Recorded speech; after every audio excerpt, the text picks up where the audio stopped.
પરની જે આડી રેખા પસાર થતી હોય તેને અક્ષાંશ કહે છે. પૃથ્વી પર પસાર થતી ઊભી રેખા તેને રેખાંશ કહે છે. પૃથ્વી પરની જે પસાર થતી આડી રેખા છે તેને 0 અંશથી જેને દર્શાવવામાં આવે છે અને ઉત્તર દક્ષિણના બે ભાગ કરે છે તેને વિષુવવૃત્ત કહે છે. મારું નામ છે માલમ જેતનામણી. હું તમને શીખવાડવા આવી છું અક્ષાંશ, રેખાંશ ને વિષુવવૃત્ત. પહેલા આપણે જાણીશું અક્ષાંશ.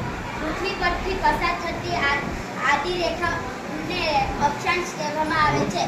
રેખાંશ હવે જાણીશું રેખાંશ. પૃથ્વી પરથી પસાર થતી ઊભી લીટીને રેખાંશ કહેવામાં આવે છે. હવે જાણીશું વિષુવવૃત્ત. પૃથ્વી પરથી પસાર થતી ઊભી રેખા આડી રેખાને 0 અંશથી દર્શાવવામાં આવે છે. ઉત્તર દક્ષિણના બે ભાગ પાડે છે એને વિષુવવૃત્ત કહેવામાં આવે છે. મારું નામ છે ચુડાસમા રોશની. આજે હું તમને જણાવીશ અક્ષાંશ, રેખાંશ અને વિષુવવૃત્ત. પૃથ્વી પરથી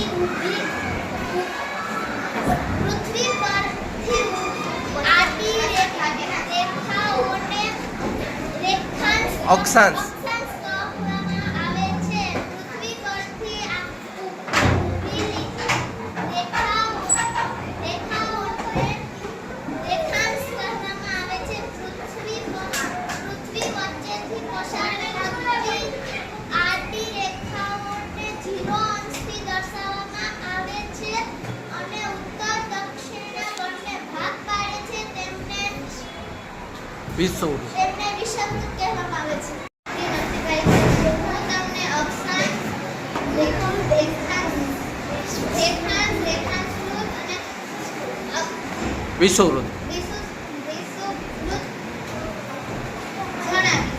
પહેલા અક્ષાંશ જે પૃથ્વી પરથી પસાર થતી આડી રેખા જેને અક્ષાંશ કહે છે. પૃથ્વી પરથી પસાર થતી ઊભી રેખા જેને રેખાંશ કહે છે. પૃથ્વીની મધ્યમાંથી પસાર થતી મુખ્ય આડી રેખા જે પૃથ્વીને બે ઉત્તર અને દક્ષિણના બે સરખા ભાગ પાડે છે જે 0 અંશથી દર્શાવવામાં આવે છે જેને રેખાંશ વિષુવવૃત્ત રેખાંશવૃત્ત કહે છે. વિષુવવૃત્ત કહે છે. સરસ. હું તમને જણાવું છું અક્ષાંશ, રેખાંશ અને વિષુવવૃત્ત. પહેલા આપણે જાણીશું અક્ષાંશ. પૃથ્વી પરથી પસાર થતી આડી રેખા જેને અક્ષાંશ કહેવામાં આવે છે. પૃથ્વી પરથી પસાર થતી ઊભી રેખા જેને રેખાંશ કહેવામાં આવે છે. પૃથ્વી વચ્ચેથી પસાર થતી આડી રેખા જેને 0 અંશથી દર્શાવવામાં આવે છે. ઉત્તર દક્ષિણના બંને ભાગ પાડશે તેને વિષુવવૃત્ત કહેવામાં આવે છે. Very good.